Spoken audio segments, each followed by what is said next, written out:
Super. Thanks for joining us today. I might start with a bit of background about our organization, just for some context. The Missing Link is an Australian-based IT consultancy that's been around since the late 90s, and we specialize in IT infrastructure and cloud, cybersecurity, and within the last few years, we've added automation to our service offering. I'm Matt, and I head up the automation division, where we started off by automating our own processes, and subsequently, we've extended that offering to clients. Now, we believe that you should never trust a thin chef, and as such, we've tested the leading solutions in the market, and we've got the bruises to show for it. As a result, we've landed on the solution set that we believe is the best in the market, and the solutions which our developers love to use. The sorts of processes that we've automated for ourselves include employee onboarding and offboarding, cybersecurity, vulnerability reporting, amongst many others. So the types of process automation that we've started with is nothing that you wouldn't be able to do with a lot of code. But with low code, we're able to develop solutions a lot more quickly for ourselves and for clients, which if we use traditional code, it would be possible, but too expensive. The way I describe low code to clients is the difference between building a car with parts instead of having to mold and machine each part of the car, which makes it faster and more robust. In developer terms, what it also means is that if you need to change something in a solution down the track, it's a lot easier to read and update than pages and pages of code, as it's very visual. Now, we started with low-code robotic process automation, and over time, we were seeing that there were deficiencies in clients' core systems, and the need to build user-facing applications to address these became apparent. Again, this can be done with traditional code, but we came across Mendix, which allows for solution development in a fraction of the time in a platform that allows us to develop web and mobile apps in one place.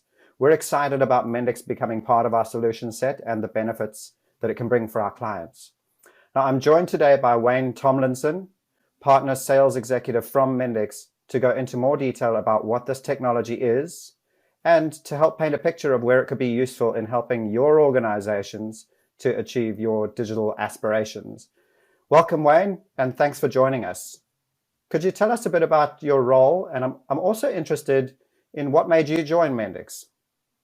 Sure. Thanks, Matt. And thank you for having me on your webinar today.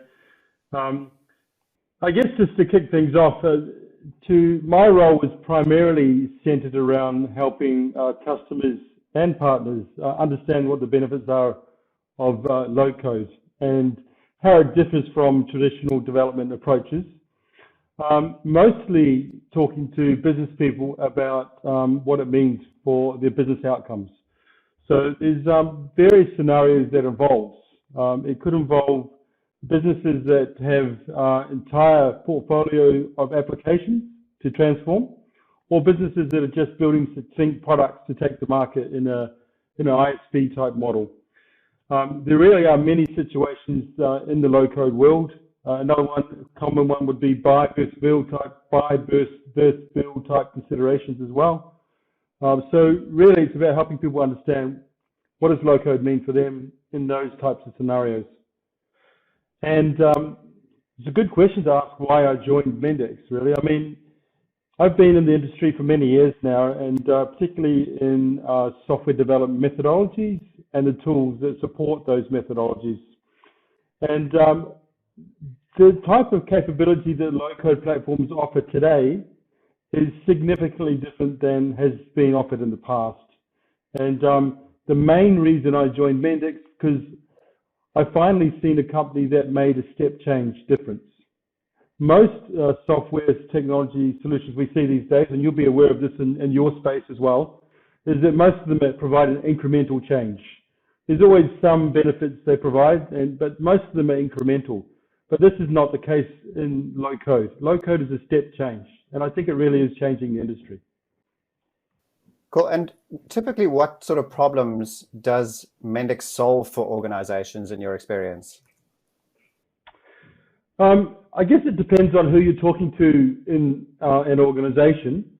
But I think I'll start off with people that on the business side of the house. And so most of the conversations I have with customers from the business side of the organization really talk to me about issues they have with budgets, not being able to make their budget stretch, issues they have with getting to market in time to take advantage of opportunities that their business wants to take advantage of, and also issues in terms of recruiting developers to work on the projects that they want to implement to deliver their products and services.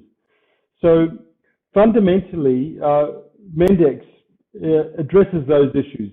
So really, we have a business discussion about what the outcomes are they're looking for, and if we think about that as an economic equation and the economics around software development and what it means for a business, Mendix addresses some of the key issues about not having enough budget, being too expensive, traditional approaches to software development being too expensive, and traditional approaches, and by traditional approaches, what we mean really is writing code. So low code obviously involves mostly not writing code. So it addresses some of those issues around speed to market, time to market, because there's a lot more abstraction and automation. And also addresses issues around budget, because you don't require as many resources and you develop much faster. So they're the kind of key business issues that we deal with. In terms of helping customers solve their business problems, some of the key issues, obviously, as mentioned, around budgets, time to market, lack of resources in terms of getting developers. So all of this ends up culminating in really challenges they have around digitization they're going through. They're trying to transform their business, or at least digitize key parts of their business. And Mendix really solves that problem. Is that challenge of digitization, where businesses want to bring their products and their services to market more quickly, or they want to make operational efficiency changes, or they want to engage in customer experiences a lot more digitally focused, or indeed they want to improve employee experiences. So those types of issues are the issues that Mendix helps with. It also assists in terms of enabling the IT function to support those demands a lot more ably, a lot faster, and a lot more cost effectively as well. Interesting point there you raise about developer resources. I guess a lot more topical over the last couple of years, especially here in Australia, where historically we've relied on an annual influx of skills from offshore that, due to the various goings on of the last 2 years, just haven't arrived. So yeah, I'm interested in the target skill set for organizations wanting to build their own Mendix capability to be able to offset, I guess, the deficit that's happened over the last couple of years. That's a very interesting question that you've raised, Matt, particularly around the lack of resources in Australia. I mean, just in a conversation a couple of days ago with a customer, helping them understand what Mendix means in terms of resources, development resources, they were faced with a situation where they were looking at either hiring more developers or employing a low-code approach. And really, after they looked at the business case, they decided that it would be a lot more effective to employ a low-code approach than to actually go and hire developers. And then they also realized when they went to try to hire developers, initially they couldn't find them. So it is quite topical as well. In terms of the target skill set that we typically look for and we see in customers that are engaging low-code platforms, it really depends on what end of the spectrum they're looking at for the development. Now, with Mendix as a platform, it provides a range of IDEs and a range of personas that can be involved in the development process. So if you're looking at that, so we actually include a no-code and a low-code and then a technical developer role as well. So if you're looking at trying to bring your business closer to the development process and get that collaboration happening a lot more effectively, we call them citizen type developers. So those type of roles would typically be taken up by technically savvy business analysts, for example. They would have some skills and some exposure to perhaps some spreadsheets or macros or some BI work or some sort of data analysis type work. They would understand logic in terms of pure logic, and they would understand user interfaces and maybe data models. But really, that's all they need to know to be involved in that citizen development or no-code approach. Then obviously there's the low-code developer, which most people are interested in. And what we find is that mostly it's people that have had some development experience, but not necessarily a lot. For example, they might have been involved in a little bit of web design. They would maybe understand a bit of JavaScript or CSS. They really understand what it means to put an application together, but they may not be an enterprise-grade developer. So they really only need to understand, again, user interface design. They need to understand logic and how UML or activity diagrams kind of work and how you connect up the logic sequence and all those types of things. And they'd probably understand data models. Now, they wouldn't need to be an expert at any of those things. It's more understanding the concepts and logic behind them. They become very productive with the low-code platform because of the automation and the abstraction involved in it. And then there's the purely pro developer. And those types of target skills are really just normal development skills. So there's really a range, Matt. So it's a good question, and we get it quite often. Yeah, so I understand your team, I understand your team's been skilling up on our platform. And I just wonder what your initial observations have been around in becoming enabled on it, and what sort of experiences you've had. Yeah, definitely. So, I'd first say that my experience of, you mentioned shortage in the market earlier. I've got a friend who is a React Native developer, and he's living his best life right now as a result of that shortage, in that organizations are having to essentially outbid for his contract services. But for our team, low code means faster deployment, as I mentioned earlier.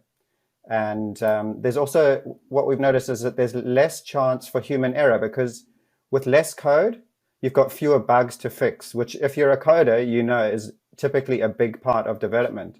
Now, a surprise for our developers was the ease of which you can model data within the platform. There's less of a need for your hardcore SQL database development with the drag and drop tables relationships and the sort of data validation that's available within the platform. And as a result of these factors, the cost of building and maintaining your digital asset is a lot lower. Something that we've also not seen before is the end user involvement in design. You mentioned the no-code persona in the Mendix skill set. So for those out there, this means that they can essentially draw the screens that they want in the app. And then the developers can use these, and essentially what they're doing is wiring in the background. And this is a benefit in the aesthetics of the platforms that can then be designed by creative people and coded by the nerds. Yeah, or visually developed. It's interesting vernacular we use. Coded is still used a lot, even in low code, but what we really mean is visual development. It's just changing that mindset. It's really hard, and language helps us with that as well. So visual development is an important concept. So the missing link has plans to incorporate low-code capability into your solutions. So to help client challenges, of course. So how's that process going, and what have you done? And I know that you've done some pretty extensive selection, but what does it mean in terms of what you're offering now?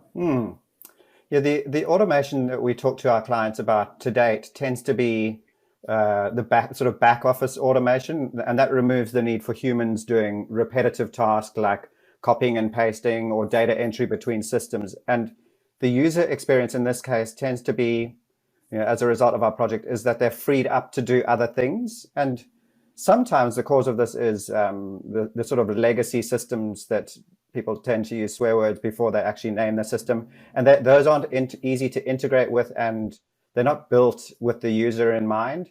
So what Mendix allows us to do is extend the conversation, so this automation conversation, to potentially replace those legacy systems with a low-code alternative that can do things like connect to other systems, have a better user interface within a system that's built for their specific organization's needs and their processes.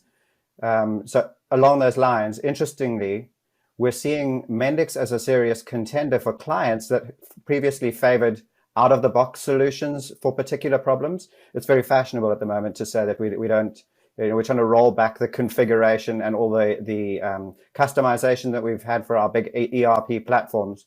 But so that they don't need to then replace their ERPs. It's a very expensive exercise to roll that back and rip a big old system out.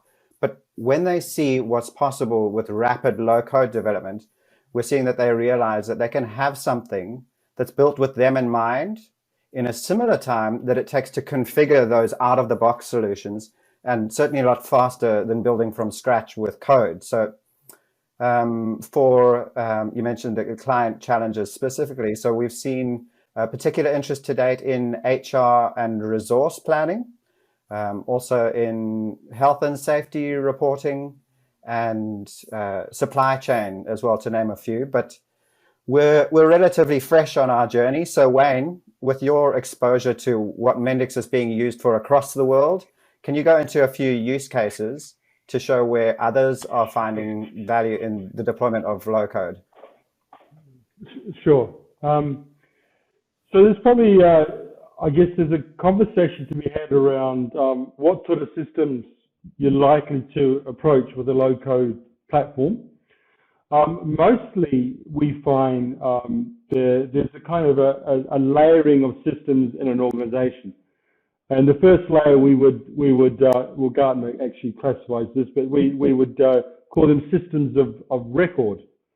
And they are typically your big ERP systems or your CRM systems, the sort of systems that you might buy that don't provide too much of a differentiation in the way you do business, but you probably wouldn't be building them from scratch yourself, right? So they're the big things like SAP or Salesforce. I mean, they provide a good function for the business, and if they may be a good fit for what they're looking for in terms of the core features. And so they're systems of record. We don't typically operate too much in that area, but we do. There are cases of it, but not too much. We tend to operate more in the next layer, which is systems of innovation and systems of differentiation. Now, particularly when we find customers that are in the situation where they've got such unique requirements that there's no system that they can go and buy off the shelf for it. They really do need to look at incorporating their own IP and their own business processes in the system there. So if we think about that, and then we also think about the different kind of use cases that apply to that situation, there's kind of four common use cases. One is where businesses they really want to rapidly launch new products or services. They're not going to get the value out of a core system of record for that. It's something that really differentiates their business, helps them to compete. Then there's the digitization of customer engagement or employee engagement as well, which is another important use case. And then finally, there's the efficiency in terms of operational efficiencies around trying to improve them. They can be typically back-end systems, right? And they're internal to the organization, not customer facing. And then I guess the last area, which you've alluded to when we were talking earlier on, is certainly around modernizing legacy systems or core systems.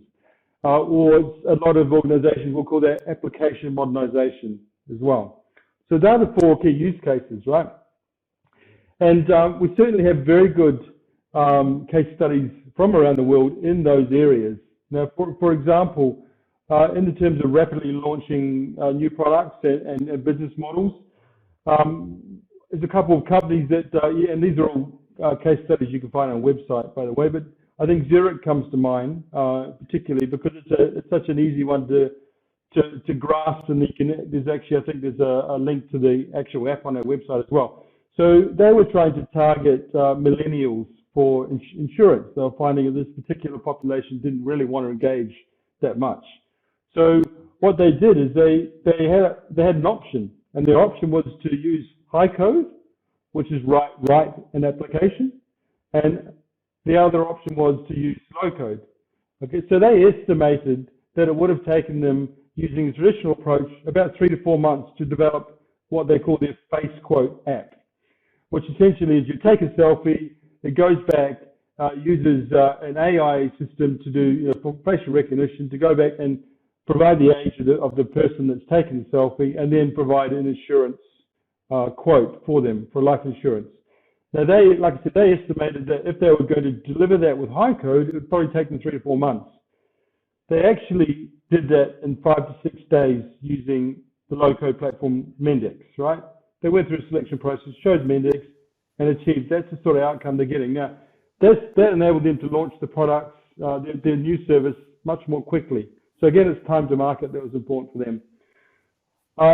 We've got an example difference. for it is. It's crazy, and it really does, Matt. I think some of the things that most customers or prospects, people that are investigating the area, find out quite quickly is that really it's a different equation in terms of economics underpinning the technology. It changes the industry. It changes what's possible.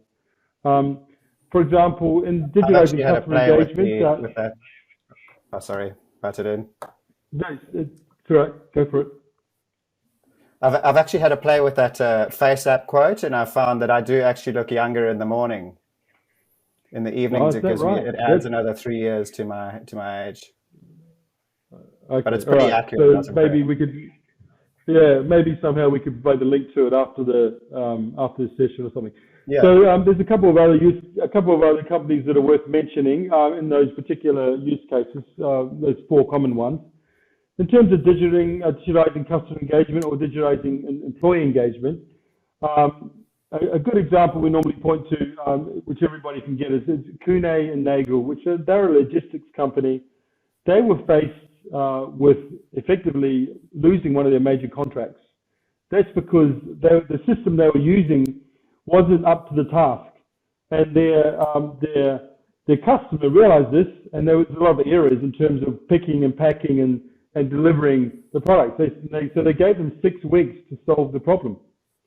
Now, in Europe, where the case study comes from, that particular customer, I think it was Nespresso, gave several of their divisions 6 weeks to fix a problem.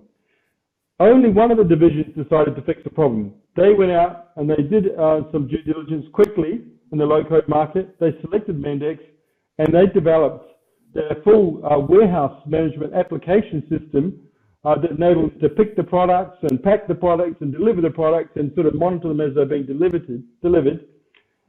They did that in 6 weeks, and they retained the contract. So effectively they retained a 7-figure contract. So that was very important to their business. It also meant that they could gain more business.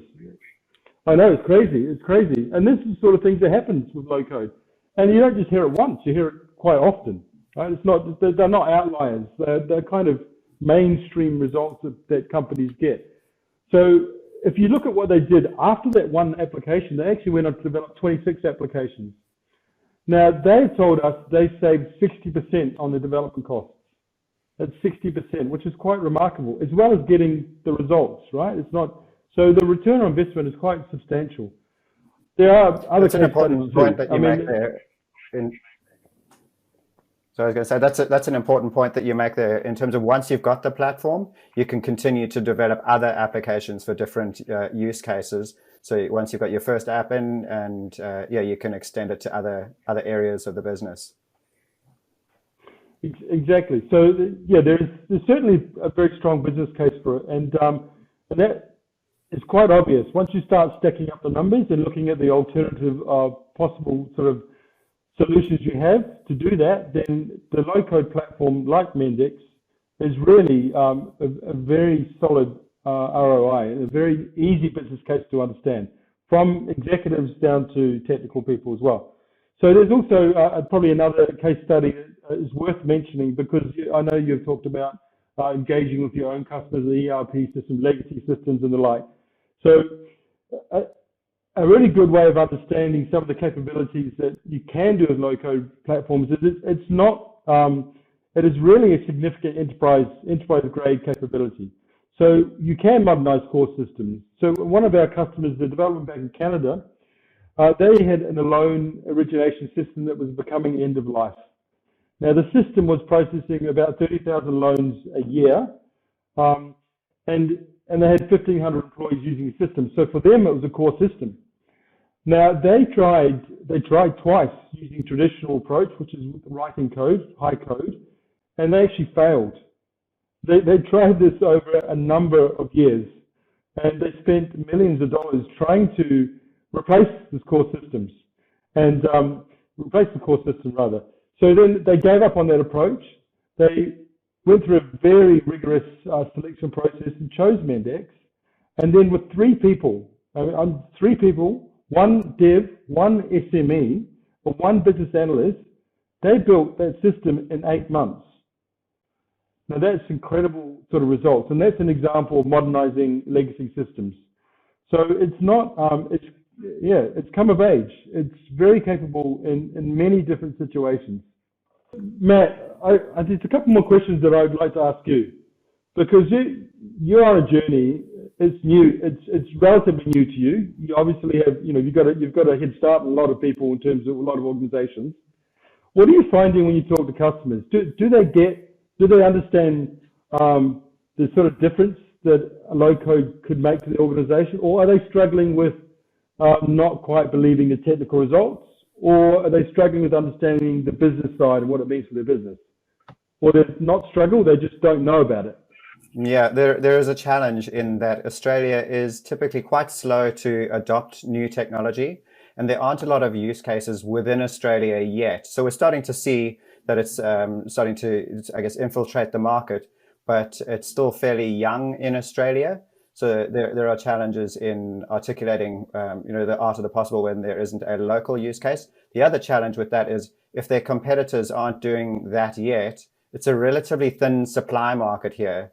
So there isn't the imperative, I guess, to jump as quickly. And that's like part of our challenge to solve, is to articulate what the benefits are. And if your competitor does jump, they're going to develop something very quickly, and you're going to need to catch up very quickly as well. So I guess the results are not like what they've seen before in terms of it's a new concept, the citizen involvement of it. So that I find that prospects like the concept, but they need a lot more demonstration and time to make their decisions, as opposed to something that's out of the box that their competitors are already using. So those international use cases are very handy for us to have up our sleeves, to be able to refer to and see what others are doing in other geographies, because it is just a matter of time.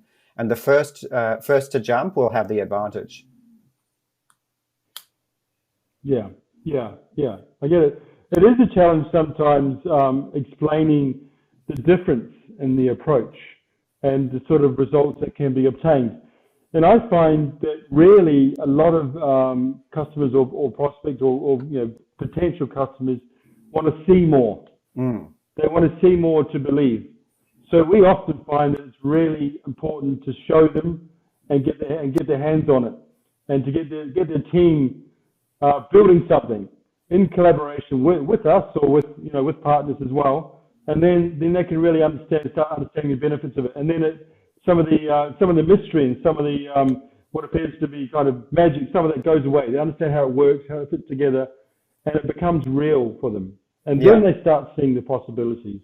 We find one of the most common, there's lots of different routes to coming to us and to considering low code, but we find one of the most common ones is just doing some simple research first. I mean, look at what the analysts are saying. It's often a very good overview of the market, who the players are, what the key benefits are, and then what sort of things you need to be aware of in the market, because it's such a rapidly growing market. There's a lot of players in it, and a lot of them professing to have low-code capabilities. But really, many of them don't have it as a core capability. It might be a feature set that they've built or bolted on. There's really only a couple of serious players at the enterprise end of the market. So you need to do your research, because you don't want to find yourself in a situation where you need to evaluate 10 different platforms. You want to kind of narrow it down, and we would recommend using analysts like Gartner or Forrester. Obviously, the normal analysts to use. Some of the ones that you'd be able to cut through very quickly by starting there. And then we would recommend actually physically creating an account or trialing something, or going through some videos and just seeing how it works. And then working out, is it a good fit sort of solution, or sort of problems you're trying to solve in your organization. Yeah, something worth delving into a little further there. So when you're saying create your own account, there is until you've actually deployed an app, you can play with Mendix for free. So we find that when we are speaking to prospects about it, if their IT team is involved in the meeting, their ears prick up when we say that you can experience what it's like in the free platform, and until you could actually develop the application all the way up until it's sort of nearly ready for production. And you're not paying until you actually deploy apps, so they can. The proof's in the pudding, right? So you're being able to test out the functionality of it with your own use case. Absolutely, and we certainly encourage people organizations that are considering the platform Mendix. We certainly encourage them to get their hands on as quickly as possible, because then it generates many more questions.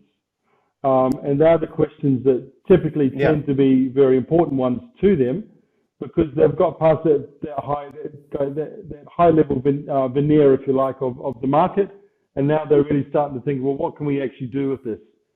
And then they start thinking, and then the ideas flow, and then they start thinking, what can't we do with it?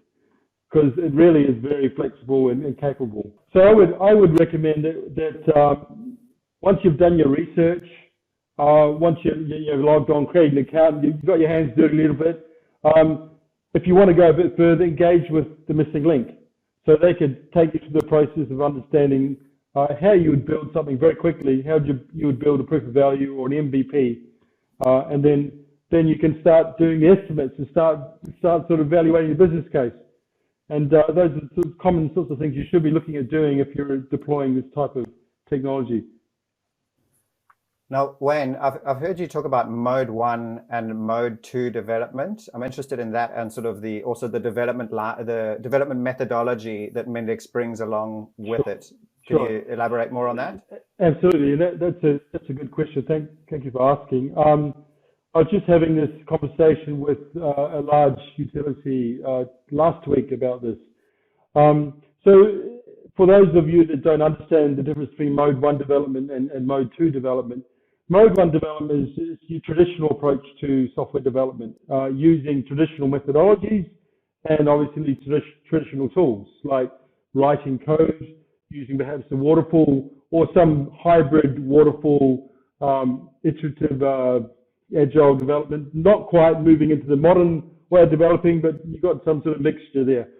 Now, and also the systems you typically work on for mode 1 are typically your big ERP, sort of CRM type systems that don't change a lot.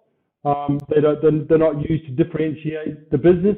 So they're really tweaking around the edges of those large systems, because a lot of it comes already built in. So that's what we consider mode 1 development. And organizations typically have a mode 1 team centered around that product set. But when they want to be more nimble and they want to introduce and perhaps an agile way of developing that's much faster, much quicker feedback loops, then they need to deploy that methodology in terms of developing new products or services and bringing to market more quickly. They're typically using a whole series of methodologies and tools to achieve that mode 2. And at the core of that is an agile approach to development.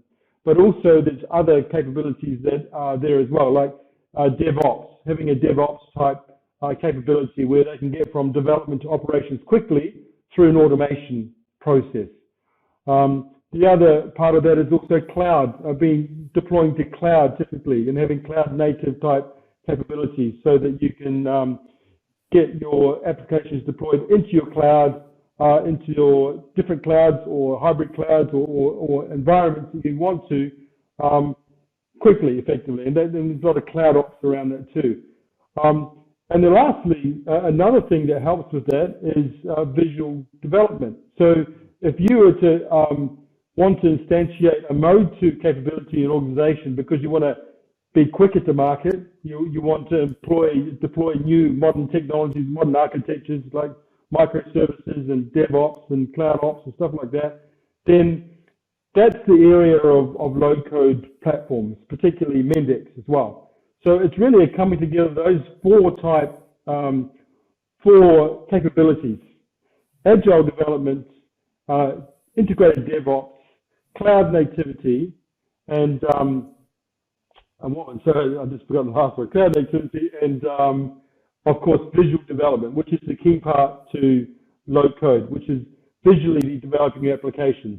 Those four capabilities really make up a modern Mode 2 way of delivering digital systems today. Wayne, I know lots of things are possible with Mendix, but what should organizations not consider Mendix for? It's a good question, and we've got some very solid advice in that area. I think there's probably two facets you should think about there. The first thing is what project should be your first project. You do not want to be rebuilding a major core system on your first project. So that's one of the things you shouldn't do. You shouldn't attempt to do, because you're not going to be experts. You're not going to have. You're going to be taking on a lot of risk in that. It's not that technology can't do it or support it. It's the ability to absorb the knowledge and the new way of developing applications into the organization and proving the value of it. So you're really trying to be a superstar before you learn how to crawl and how to run and sprint, so to speak. So I wouldn't do those types of projects. So it's about project selection. Some of the things you wouldn't do is select the wrong projects, because you've got to think about your sponsorship. You've got to think all those types of things, right? So the example that would be a core system refactoring, modernization project for a large system, refactoring it into microservices. I wouldn't do that first up. It doesn't mean you can't achieve that, but most of our organizations that have taken on Mendix have done that 2 or 3 years after having a lot of projects under their belt. So that's something that I think should be taken into account. I also wouldn't go and do a project that you can really buy off the shelf and not tweak very much. They still exist, but the pendulum is changing in the development world. The pendulum is going more towards build than it was previously, even 5 years ago, right? But there are still some things you should buy. You should buy those things that you can see a 80% or a 90% fit with some tweaks around the edges. The key secret there is understanding really how much customization you have to do, because it may not be apparent when you're doing your evaluation. It may not be apparent of all the nasty things you might find under the covers when you're really in the middle of the project. So do your research. So I wouldn't by any means suggest you adopt a low-code platform when you can buy it and it's a good fit and you are certain about the amount of customization that it is generally very small. So that would probably be my 2 pieces of advice in that area. Yeah, I agree. To the first point, we follow that with all of our automation projects, in that it's good to get momentum before you hit the big project. So getting one of those, a quick, easy win is a good way to, first of all, build confidence in the team that's delivering it, and also build confidence in those that are actually receiving the benefits of the system and getting to see what it looks like live and experience what low code can do in a short amount of time. Yeah.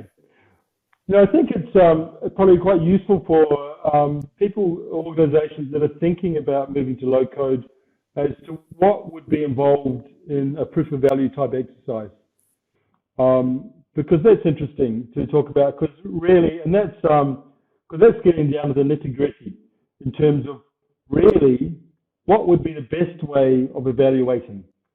So we have many organizations that want to adopt low code. They understand the analyst view. They understand the technology at a high level. They've done the evaluation in terms of the architecture. They understand what it's capable of, but they really want to see the value materialize, so that they can get a business case to make an investment. So I would suggest, if you're in that situation, that you do a couple of sprints and that you have it well defined. You think about some success criteria, you think about some use cases, you think about some capabilities, you think about your team members, and you do a mini project. And that could be 10 days or it could be 5 days, depending on your particular scenario. But I recommend you do that. And we support those type of projects all the time. Now, if you go through that exercise, at the end of it, you're going to have a really good idea of what you can achieve. And you're also going to have a good idea of what your team members can achieve and what sort of journey they might need to take to enable themselves as well. So that's a really good way of kind of evaluating. On the topic of enablement, I guess for those on the call that are interested in skilling up, what's the learning pathway? How do they get good at this, get okay at this, and then get good at using Mendix? Well, so we have many resources available online, so that would be the first port of call. So really, there's a rapid develop course, which is only 3 days. It takes 3 days. You can go through that. That gives you a high-level overview and understand capabilities, how you put together some interfaces, how you put together some logic, what you do at the data domain level, how that all kind of wraps up into an app that you can deploy. So I would recommend that as a good first step. But then there are pathways that you can follow through that online training for particular specialities as well. So you can look at that, and there's many specialities in there, and some of those are really well conceived packages of 2 or 3 hours of learning and then going away and doing something. So it's not days and days of training, it's kind of targeted training and that, and then there's certifications you can take after doing some of that as well. And that's all available online. But really, you're not going to become competent to deliver a project in your organization until you have been on a project, right? So you need to go through a real live project to get to that level. You can do the training if you want, and that will give you a good starter, but you need to get some help. And then help from the missing link and help from Mendix supporting the missing link, for example, is a good way to get that hands-on experience. So we see this working alongside our existing offerings, as there's some core systems that are still going to require the sort of intelligent robotic process automation, but where applications are required for users to interact with, we see Mendix as a valuable extension to what we've been doing to date. We'll respond to the questions sent through afterwards directly with those that have sent them through, but I'm hoping that you found this session useful, and I'd really like to thank you, Wayne, for taking the time to elucidate the value of low code and how Mendix is helping others to speed up the achievement of their digital plans. Please do reach out if you're interested to hear more, and I'd like to thank you all for your time today. And I hope that there's been value in your hearing more about what's possible with Mendix and automation. Wayne, thanks so much for your time. Thanks, Matt.